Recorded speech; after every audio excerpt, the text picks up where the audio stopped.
Let's start. Or should I wait for a few moments?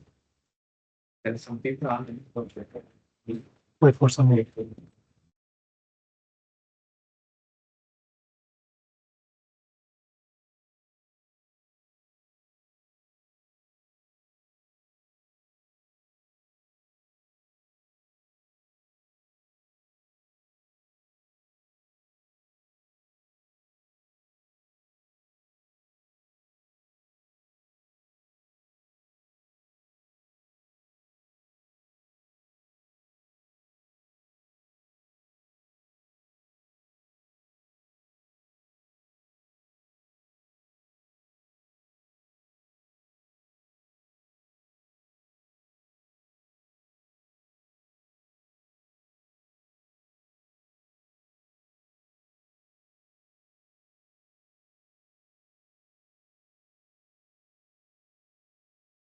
interest models, does their relation with parallel models are just from similarity or like they are very different? No, this is what I was saying in the beginning, that they both have the flavor of parallelism, right? You can see that. I mean, you have to do things in parallel. The question was for a very long time is, can we formalize this? And there's a recent work, that is like a couple of works, where they define something called minor aggregation model. Aggregation. Yeah. So the first such work was like 2 years back, and then last year there was another work, or maybe this year. The minor aggregation model has the qualities that if you have a minor aggregation algorithm, it's a framework, it's like a computational model. If you have an algorithm over there, it will translate to PRAM and to congest. So that's like a meta model on which you want to do it, and that sort of formalizes. But that doesn't mean that all congest algorithms can be transferred to PRAM or all PRAM can be transferred to congest. And people have been thinking like this minor aggregation model is the model for congest, and that will somehow will imply that all congest algorithm will be implementable in PRAM very quickly, but these are fantastical questions. We don't know the answer to it.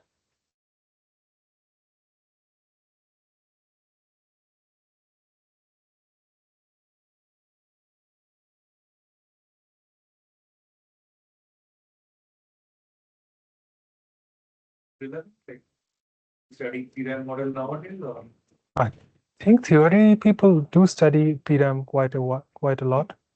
I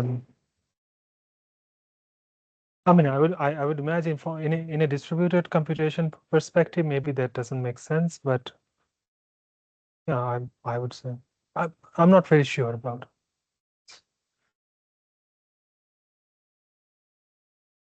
Okay, cool. Maybe let me start because it's 4 o'clock. Is that okay? Cool. All right. So this is where we are left at. The theorem that we sort of improved that theorem that is written there, that MST can be computed in square root n plus d rounds. We improved it to shortcut quality of G rounds, right? We haven't done anything fancy at this point, just reformulated it. Now here is something I did not mention. It's sort of like I cheated a little bit over here, which is the following. So that square root n plus d rounds is, of course, comes with a shortcut, right? I mean, you actually construct the shortcut and then you communicate over it. And what was the shortcut? It's just a BFS tree. And that was easy to compute. Now, if I give you another graph which has got like a better shortcut quality, you have to know what is that shortcut, right? You have to know this H1 to Hn, and so you have to construct them. How do you construct such a shortcut? Like that also has to be done over the network, right? And that is not trivial. And this is an outstanding open question as to how to construct shortcut very quickly. Yeah. Now, what we know is that for planar graphs, So the star or the term sum conditions over here is that this is only true if every vertex knows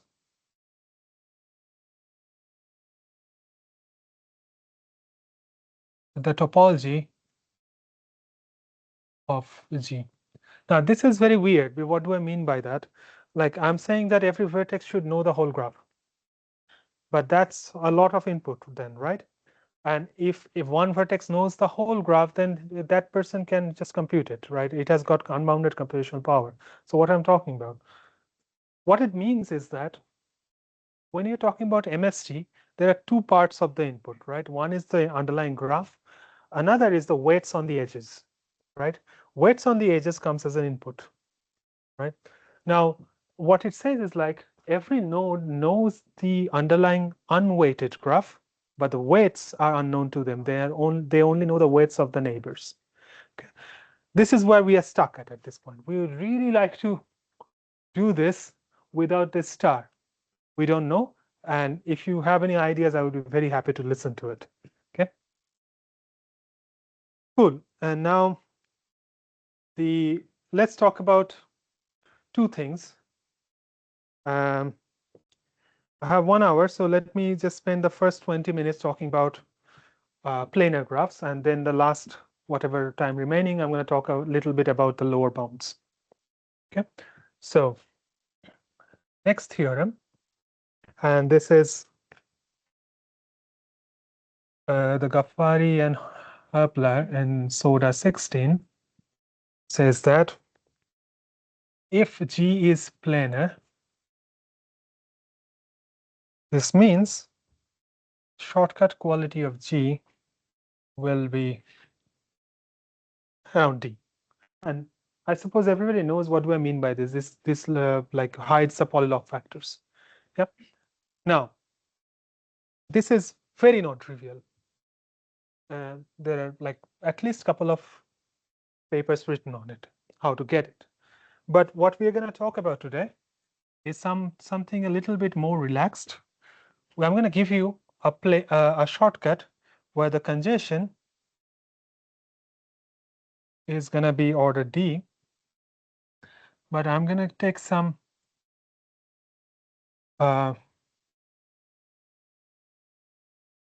relaxation on the dilation. It's going to be order D square. For D is polylog, it doesn't quite matter. This is as good as it can get. But yeah, this is not exactly this. Yeah, D can be N as well. Paths. Yeah. Yeah. So how do I do this? Let me use that part.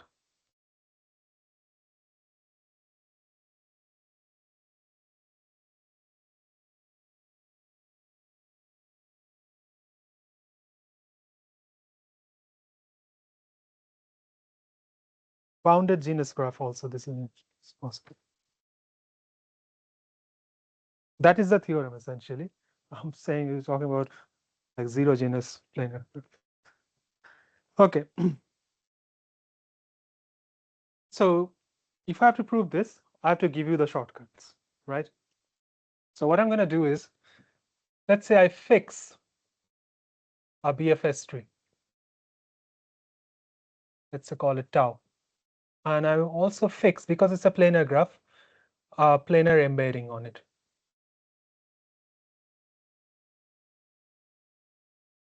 You guys know what is a planar embedding? I mean, it's not, I mean, I'm not going to, so this is going to be again a broad stroke proof. It's a proof sketch, right? There are lots of nuances there.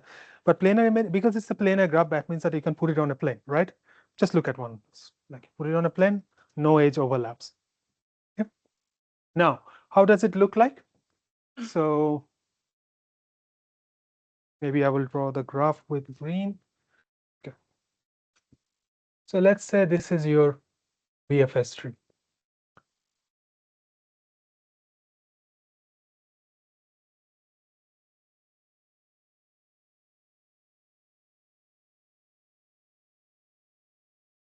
And your clusters, because we are looking at this part-wise aggregation problem, or you're looking at shortcut means that it comes with these clusters, right? This the parts. Let's say they look like this. So this is one part. This is the other part.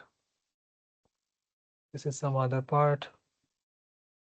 You get the idea. This is how they'll look like. For the time being, let's just assume that they do look like this. Yeah. You can think of like, oh, what happens if a cluster, some vertices are here and some vertices are here. The planarity kicks in because these clusters need to be connected. So that means that they need to be, on a plane. So you cannot really have that. And also, once you have this planar graph, you can actually talk about one state being on the top of other and on the bottom of the other. So here is my HIs. For every cluster, look at the leftmost guy and the rightmost guy. Yeah. Now, maybe I will use the blue now.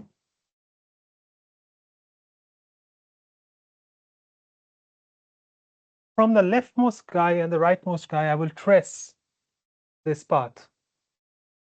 And this is the point where they meet. I'm going to include everything except these two paths, but everything inside it, right? So it's any edge that is strictly enclosed by this path, I'm going to include it. Then I'm going to call that HI. So this part is going to be my H2. And that's it. That's your construction. And I'm going to do it for everybody. So now I have to show something, right? You have to actually have congestion and dilation bounds. So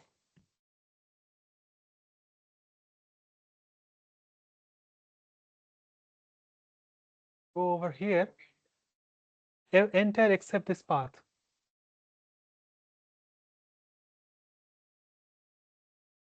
Now, okay, so let's say HI would be all three edges strictly enclosed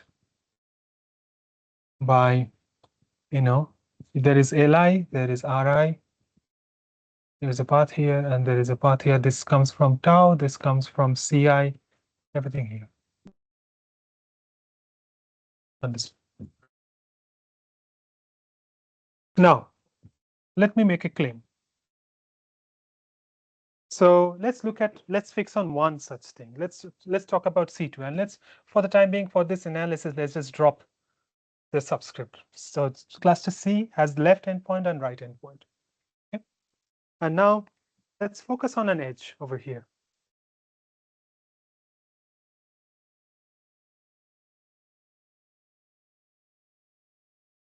Edge E, right? And when I have this edge E, I'm going to define three paths which are of importance to me. So one is this path. Let's call that the middle path. And you have the left and the right. These are well-defined paths, right? So you can talk about these things. These three paths. My claim is, sorry? Yeah, just pick one. Pick one.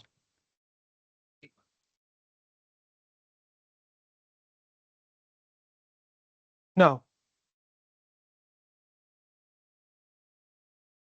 I'm going to say that E is encapsulated by order D parts or connected components, whatever. This is my claim. And again, I'm going to give you a broad stroke. So this is not a proper proof, it's a sketch. How do I show this? Now, is that clear that if I can show this, I have a bound on the congestion, right? Only those many, these are the guys who are going to include E in their HIs, and so it can only be used by those guys. Now, how do I show this? So let's say I look at, so let me draw something, another graph which sort of falls out of it. So let's say I'm going to put a vertex for every C that encapsulates E. Yeah.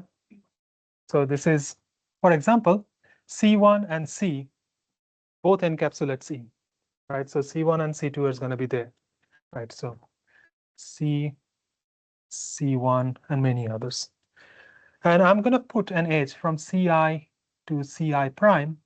Let's say directed edge. And this direction is important. You can think about it, why it's important later on.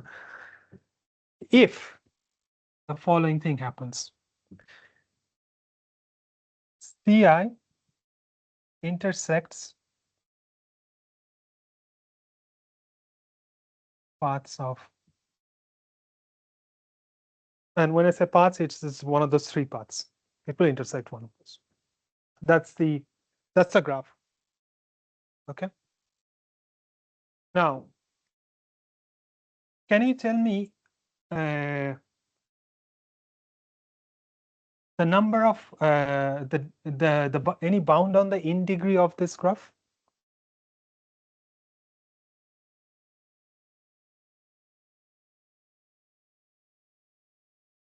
In terms of B, of course.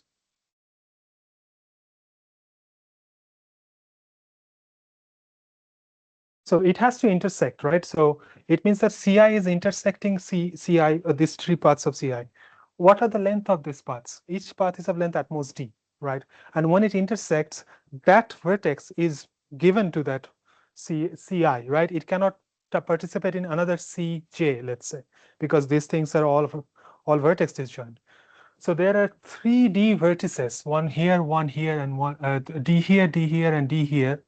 And you can distribute them in 3D many other sets Cs, right? So there is an immediate bound on the in degree of each of this. So in degree is bounded by 3D, right?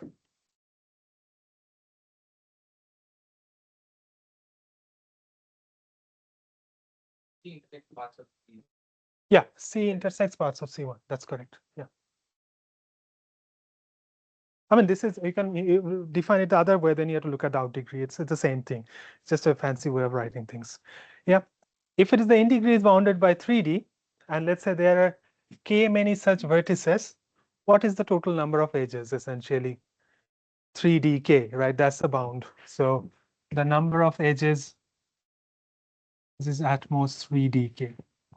K is the number of those guys. So we want to bound on k. So we want to show that k is bounded by order d, right? Now, if there are those many edges, let's look at the, um, underlying undirected graph now. So let's just switch gear a bit. You will see why I'm saying all this thing. Underlying undirected graph has 3dk many edges, right? So what is the average degree there? Sorry? 3D. There are only k many the vertices over here, right? Well, each edge will contribute to 2 degrees, right? So it's 6D essentially, right? So the average degree is upper bounded by 6D. Good. Now, another thing to look at, and this is where this planarity will come in picture. Now I'm going to use it. Let's take two such components. My claim is that there must be an edge between them in whichever direction. If there is no such edge, so fix this guy. Okay, C. And let's say there is somebody over here. Let's say this C star, which does not intersect these guys, any of the three paths, right? This is the only time when this guy will not have any edge. This guy will not have any edge to this, right? But if this is the case, can it encapsulate E? No. That's essentially the argument, right? Every pair of vertices will have an edge. So the direction can be like whatever, but the underlying graph is like complete graph. And I'm now going to show it to you that if this is indeed the case, okay, this is a theorem. Maybe I will write the theorem over here. This is a theorem you must have seen at some point. The theorem is a classical theorem of Turin, which says that if k is 6d plus 1, yeah, which is the, 6d is the average degree bound. This means that the independent set is of size k plus 6d plus 1. I mean, I'm just putting in the parameters over here, but essentially what Turin's theorem says is the following. So there exists an independent set of S such that the size of S is, let's work with k plus the average degree plus 1. Now, let's assume this for now, okay? And let's just put it over there.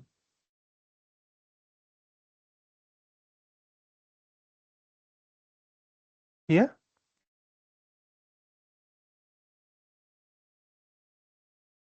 Okay, how do you show that? It is a greedy kind of algorithm, but no, okay, but let's see. Let me come back to it. I think there is something to it, what you're saying, okay?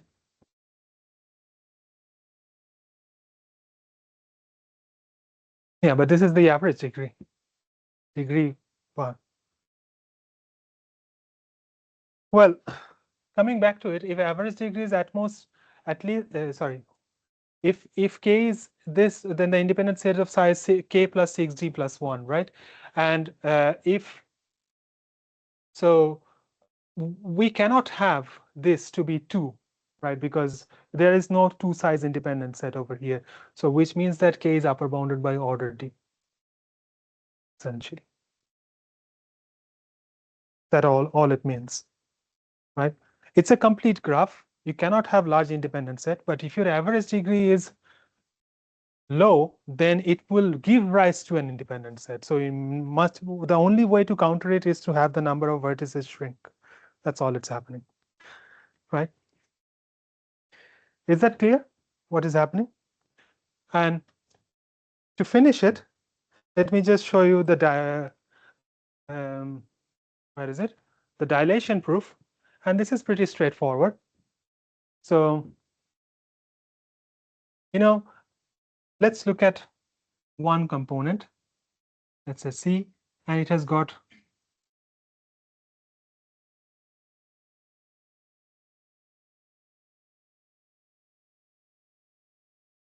so the dotted edges are what you have included. The solid edges are the boundary edges which you haven't included. So what would be the dilation? Essentially, you will start here and it will go up and down, right? Go one step further, again go up and down, and so on and so forth. Now, how many such trees can be there? Order D, right? Because there are only, this is D, so there are only order D many trees hanging. Each tree has depth D. So essentially order D square. That's as simple as that. Now get this order D square down to order D is a non-trivial thing. And yeah, we will not go into that right now. Coming back to your statement, and this is I thought I will show the proof to you because this is, if you haven't seen this proof, this is an interesting exercise in probabilistic method. Okay, there are many proofs over here. Yeah, good. So you have seen it. Have you seen it? Okay, good. But anyway, let me just complete the. Let me just give you the proof in 3 sentences.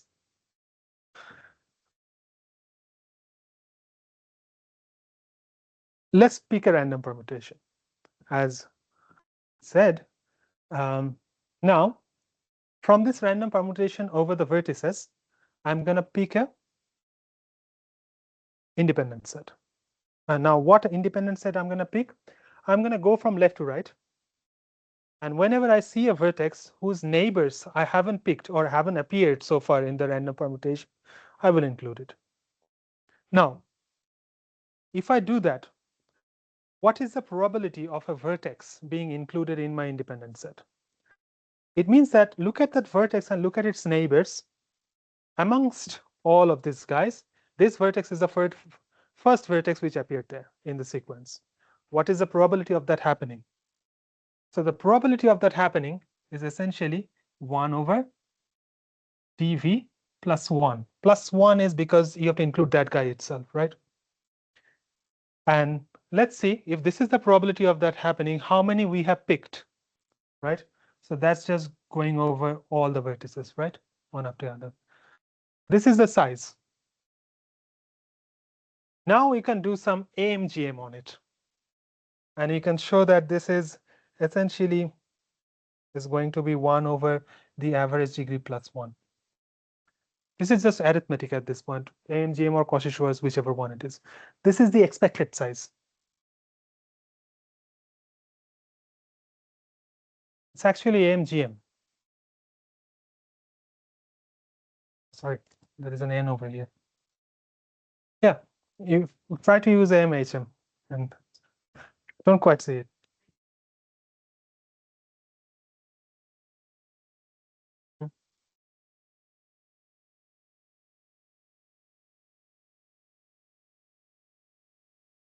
Yeah. It's a complete like A choose to. It's a K square. Yeah. So then A square is at most 3dk. So your K is upper bounded by 3D. That's correct. This is all, I mean, this is my segue to show you a probabilistic method proof, but we already know this. And yeah. So this is the expected size. So there is going to be so the probability that there is an independent set of size this much is at least 0, and that completes the proof. Cool. Yeah. You will need this analysis when we go from planar to genus G graph, bounded genus graph. So if you ever read up this paper, this is what you need for G equals to 1, 2, or 3, more than 2 or 3. Good. That's all I wanted to say about upper bounds. And I have like 35 minutes left. If you guys are not too tired, let me shift gear and let's talk about a little bit of lower bounds. Yeah, sounds good so far?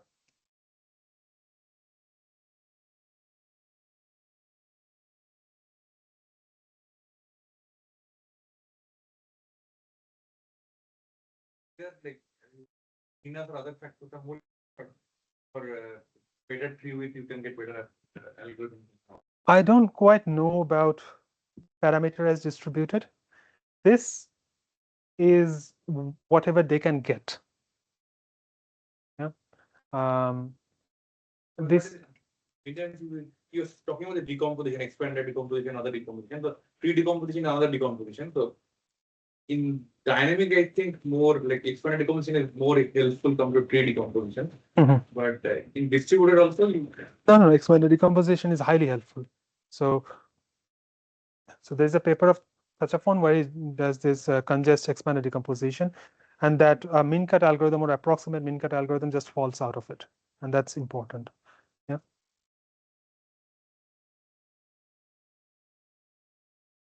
All right. Expanded decomposition is a really big hammer. Good.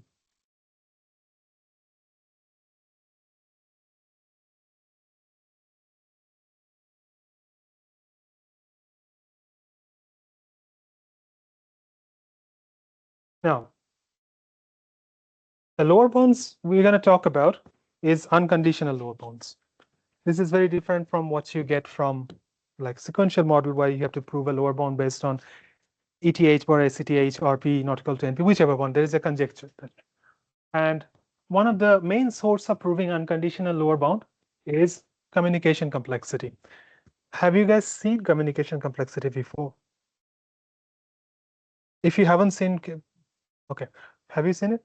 Yeah. Have you? Have you? You haven't.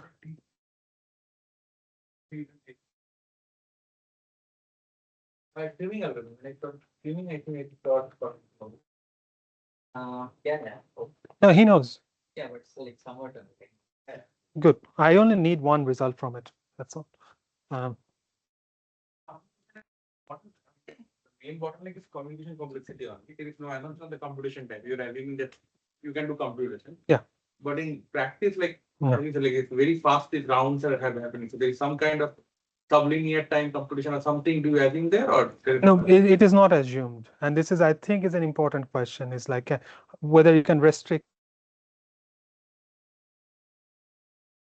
For all the algorithms that we have seen so far, you never use the unbounded computation, right? It's always polytime or p/np, p/polytime kind of.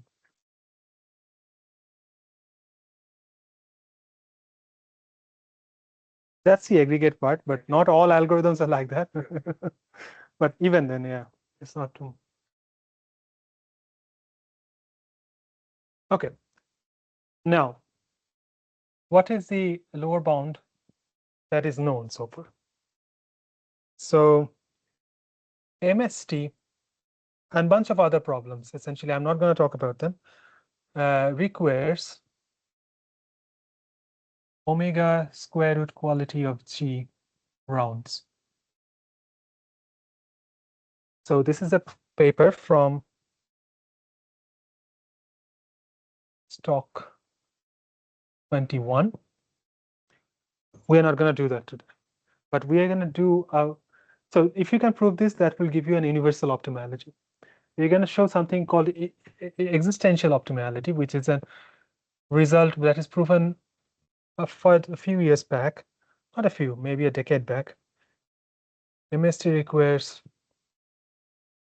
omega square root n plus d rounds. Yeah, cool. This is from Stock 11.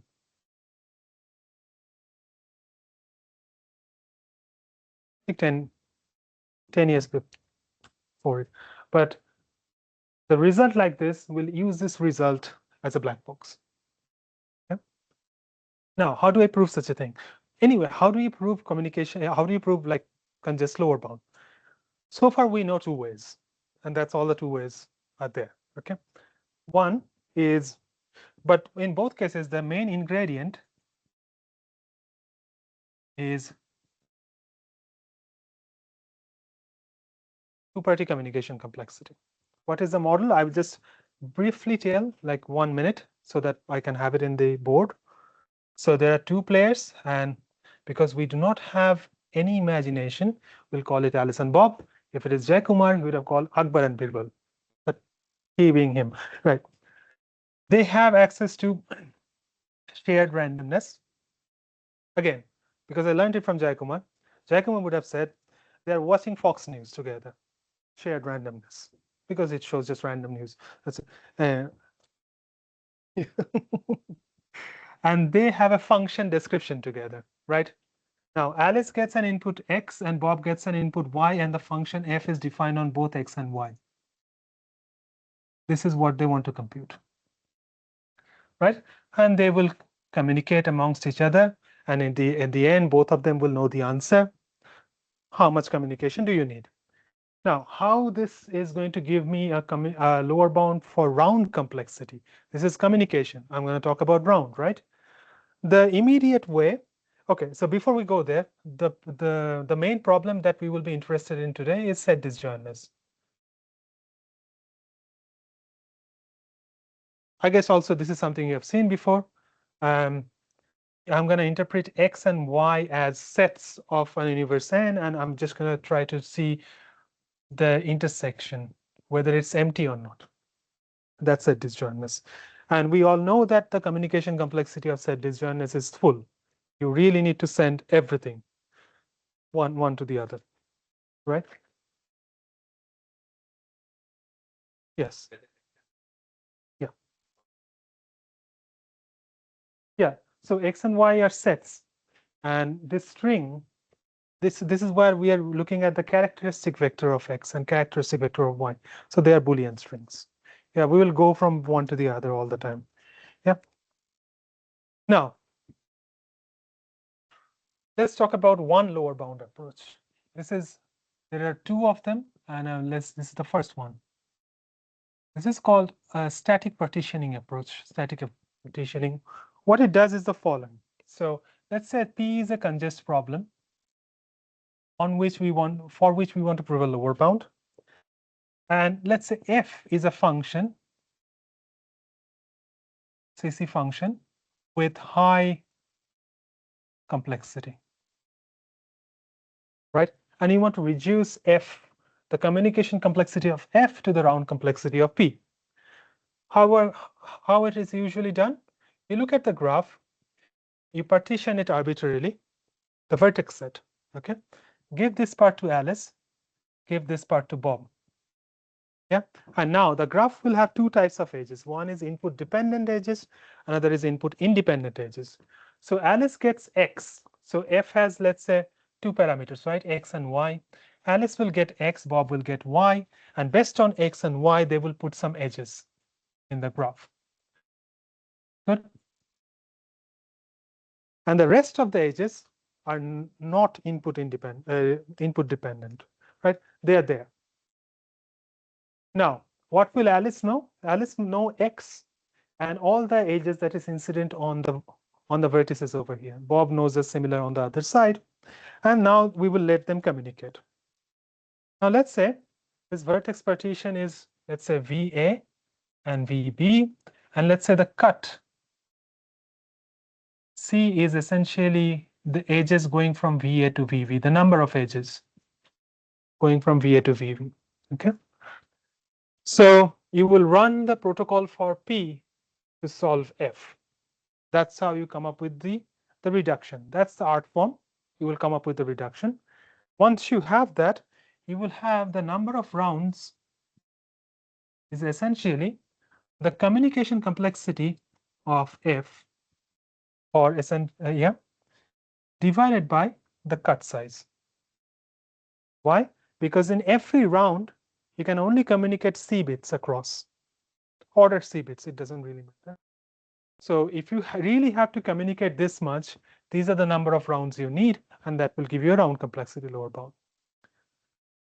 This technique will give you some lower bounds. So for example, in SODA 12,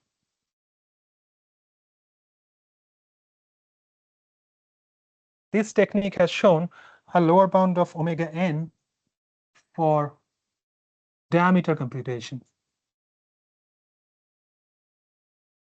So this is actually a very useful technique to prove lower bounds.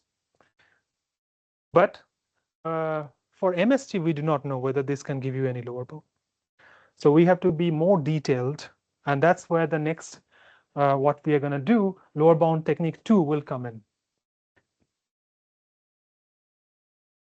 Is that clear so far?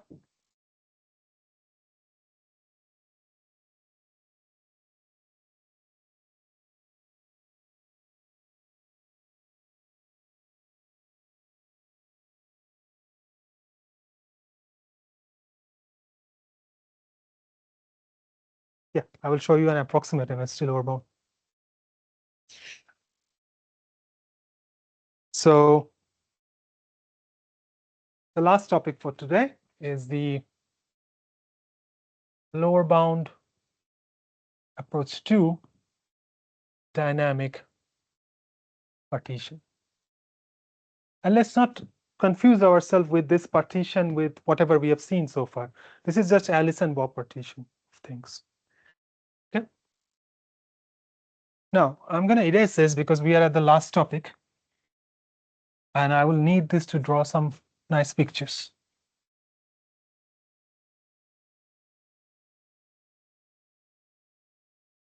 Now, for this, we need to construct a graph. Again, as before, we are working with hard communication complexity problem. We somehow have to reduce it to congest.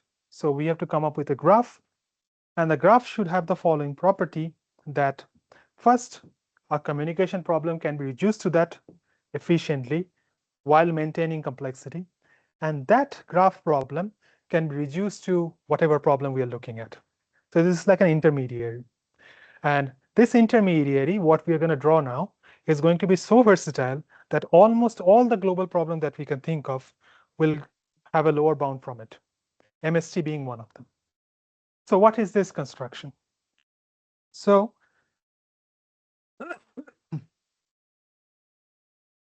we are going to look at, let's call this graph G. It will have 3 parameters. And this is the only part you really need to focus on this. The other things just follows from it. Think of gamma as square root n, d as constant, let's say 2 or 3, whatever, and p as log n.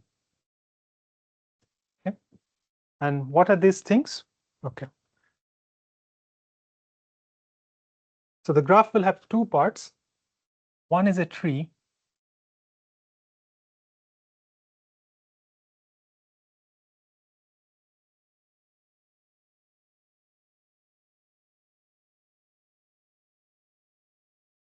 This is the tree. And it will have the other part, which is paths.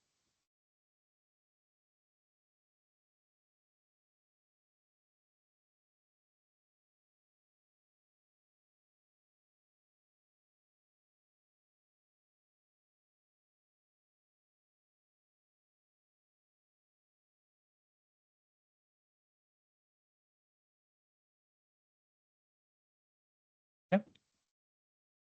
Now, the number of paths is gamma. So there are square root n paths, you can think of it. The degree over here is d, and the number of leaf nodes is the same as the number of nodes in one path. So the width of this is d to the p. And we essentially, you can think of like, this is square root n, this is also square root n.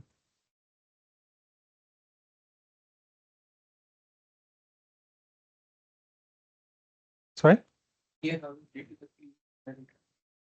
I mean, I'm gonna set.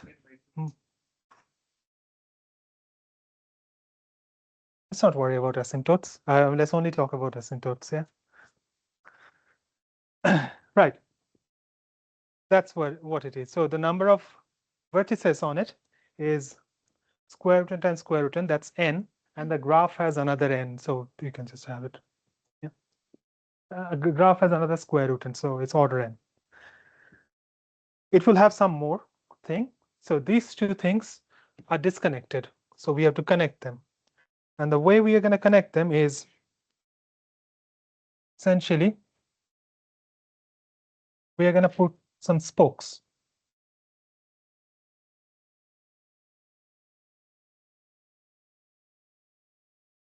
So on and so forth. And that's the complete construction. Now, is the graph construction clear? Not only from the leaf. Yeah. Now, it will have 2 spatial nodes. One which will have the x. This will have the x, and this will have the y. Okay, as an input. Now, the theorem is the following.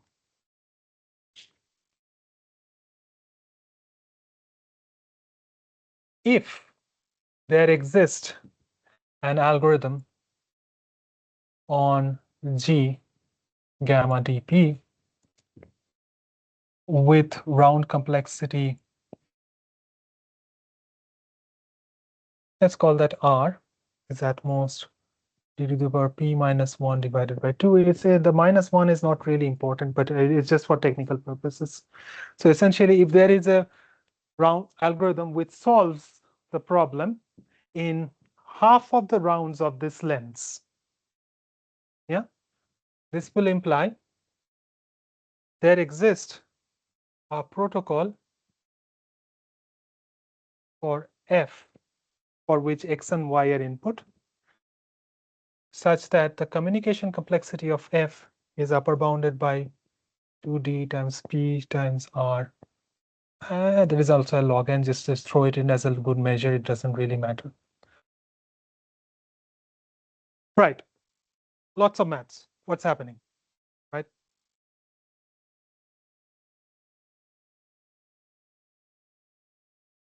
It is saying that if R is less than square root n by 10, let's say, for the good measure, I'm going to put it 10 over here. It's actually square root n by 2, but let's say it's 10. Then there is a protocol for F which has complexity square root n, order square root n. Actually, yeah, because D is constant, P is log n, there is another log n, and then there is square root n. So you have like a, let's say, a tilde over here. Now, I'm going to start with the function f, which has got omega square root n lower bound. So the contrapositive will give me around lower bound. Clear? Now, why this is square root n square root n? Why it's not, why it has to be square? It can be very fat or very thin, whatever. Where is the trade-off? Now, if it is actually, so I mean, you have a protocol for f, and the way it works is like the input of x is going to be essentially these edges will have 1 bit of input of x that is flowing in, right? So if you want to prove a very high lower bound, you would like to have many such paths so that your length of x grows, so you can prove a higher lower bound, and that will percolate. What is going wrong over there? If you have many paths, it becomes thinner, right? Which means that R has an upper bound over here. You cannot prove too far a lower bound. On the other hand, if it grows this way thinner and wider, then you have a problem over here because the communication problem has very low complexity. So square root n is the right trade-off over here. Now, if you're seeing for the first time, it's a little bit dodgy, but it actually is doing something very interesting. Now, intuitively, what is happening? Let's look at this guy. Let's say Alice has this input and Bob has this input, right? And they want to compute x and y. What can they do? Let's call these paths highways and these edges as, country roads. They can take the highways and just percolate this information from Alice to Bob. No congestion at all, right? Each bit has its own highway to travel. How many rounds do you need? Square root n many rounds. Now, you would say that, okay, I would not take this highway. I will sometimes take these shortcuts to, take smaller number of paths and progress more. What goes wrong over there? There are square root n bits floating over here. If they take shortcut, yes, there is only log n many paths they need to traverse, but it will create a lot of congestion. So this tree is taking care of the congestion lower bound. This paths is taking care of the dilation lower bound, and you have a combined way of saying both congestion and dilation should be high. That's the intuitive idea. Does it make sense? What is happening? Now, also note the diameter of this graph is pretty small. The diameter of the graph is just p or log n, right? Because from any node, you can always jump to this tree, take the shortcut, and come to the other one. So this is the kind of graph, right? We wanted a low diameter graph, but still a high lower bound, right? Now, how do we prove such a thing? Actually, before we go there, if we can show this, let's say we know this, and this f is going to be our favorite f, which is set disjointness, right? For set disjointness on square root n bits, we have an omega square root n lower bound, right? That will immediately give you a square root n lower bound for the round complexity. So what we have shown is that in this graph, if we want to do set disjointness, we need square root n rounds. From here, how do I go to the MST lower bound? So Alice and Bob, as only these guys are dependent on X and Y. The other things are input independent, right? So we have to put some weights on them. What is the weight I'm going to put? Now, I'm going to put all these guys as 1. Really care at this point. Also, these guys as 1. Right, the spokes, I'm going to make them extremely heavy. Yeah. Let's say I'm going to put something like n times alpha n or something. Like you'll see why I'm saying this, but think of it as like a really heavy edge, which you do not want to include in your MST. These guys, I'm going to do the following trick. If xi is a 0, I'm going to put an edge. If xi is 1, I'm going to skip that edge. That's the reduction. And what is going on right now? If x and y intersects, there is a position where both of them are 1s.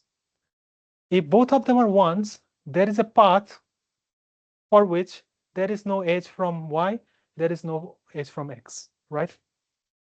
Which means if it has to be a minimum spanning tree, it has to pick one of those heavy edges. Which means your minimum spanning tree, the size of the minimum total weight becomes much larger.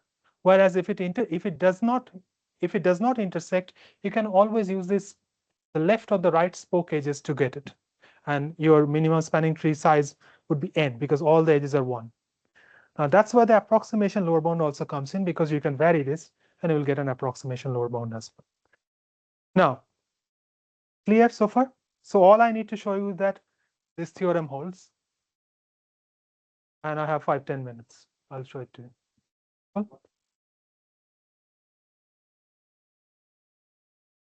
No, I mean, it has to supersede so the total one is n, the total MST is n, and it will have alpha. And so yeah, 1 plus epsilon, any 1 plus epsilon will be fine.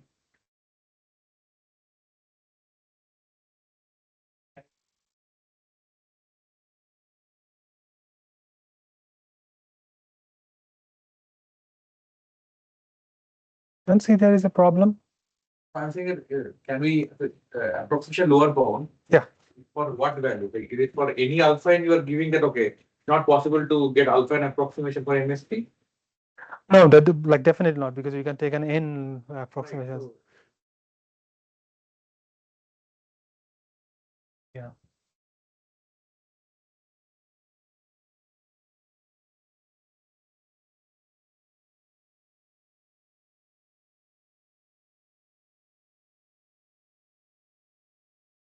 Hmm.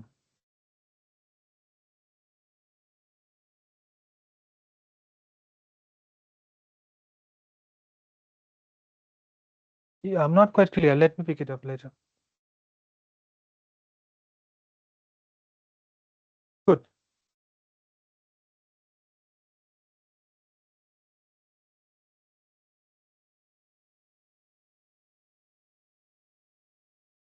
They call it gadget. This is the most creative name that they come up with. Good. So we know these things like square root n, square root n. Let me just skip those things. Try to prove this theorem. And for that, let me say what's going on. So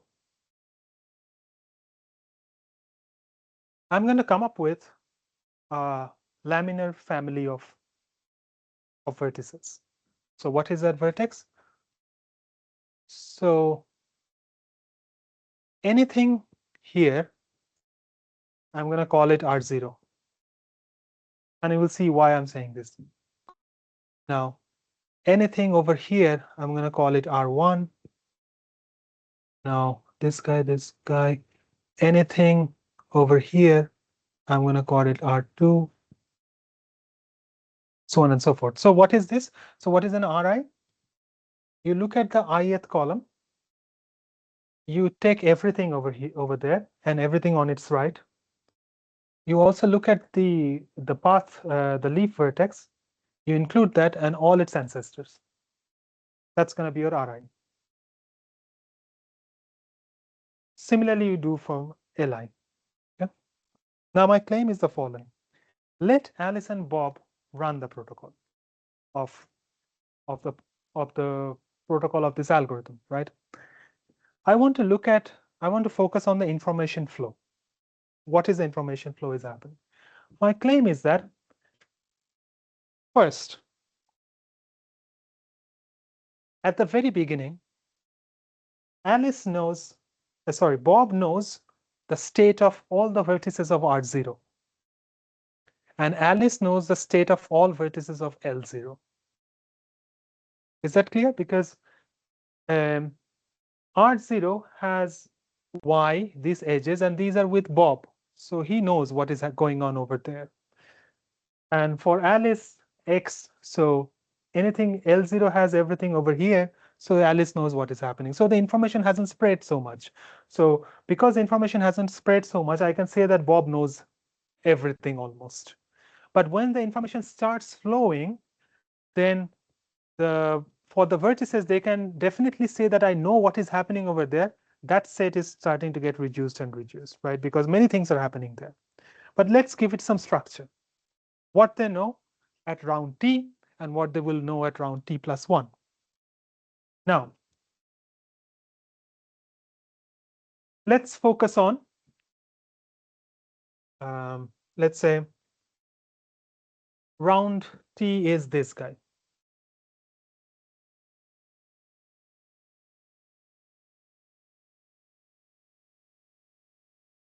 Let's say this is round t. Okay. My claim is that in t minus, let's say for induction, Bob knows at t minus 1th round the state of all vertices at rt minus 1. What is rt minus 1? Everything in rt, but you also include this guy and all its neighbors, right? If Bob already knows these things and rt minus 1, what does Bob needs to know to compute the state of the vertices in rt? Now, the state of this guy only depends on what was there in the t minus 1 and whatever he sent across, right? Like state of any vertex at any point in time depends on what its neighbors has sent across in the previous round. If you know the state of that vertex in the previous round and whatever sent across to it, you can determine deterministically, and Bob knows this, right? The state of that vertex on the next round. This is the crucial part. So for these vertices, Bob knows what its neighbors were doing in the previous round. So Bob can just compute those things by himself. What are the guys that Bob doesn't know? So for this guy, let's see. This was in RT minus 1 as well.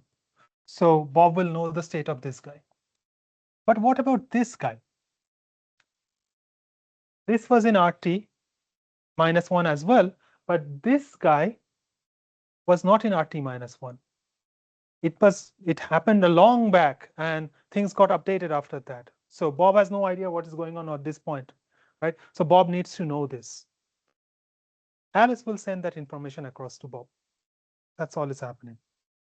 So for all these guys which were not in RT minus 1, but which are needed to compute the state in RT, Alice will just send that across those guys. For any of the path vertices, Alice doesn't need to send across anything. The whole game is happening only on the tree. But how many such vertices for which Alice needs to send across? The path length is P. For each of these vertices, there are only d many children. So in total, Alice only need to send across information of d times p many vertices, right? All of these guys, this guy. So in general, if this is your tree and this is your current path, this is your RT right now. For all these guys, all its neighbors, even here I have drawn the arity is 2, but it can be much larger. It can be any constant. These guys, Bob has no idea what is happening, but Alice knows. So Alice will send those things across. And the total amount of communication is here D, D, D, D. So P times D. That is the communication complexity. So the same number of rounds, and each round Alice is sending across D times P times log n. And once he has it, Bob, they both can progress on the protocol. And in the end, what happens, they complete the protocol. Alice has X, Bob has Y. So they will also know the answer of X and Y, and that's JSS output. That's the proof. It's a bit hand wavy. But let me, I still have 1 or 2 minutes remaining. If you do not understand, if you're stuck, if you're confused about this proof, feel free to ask, because otherwise this is my natural end to the lecture. All right, so this will essentially give you a omega square root n plus d for MST. And if you want to know more, this will also give you 1 plus epsilon approximation mean cut, 1 plus epsilon approximation single source shortest path. Essentially a bunch of problems. You can look at the paper. There is a huge chart. Same gadget. That's the crux of it. All right, good. That's the end of it. Thanks.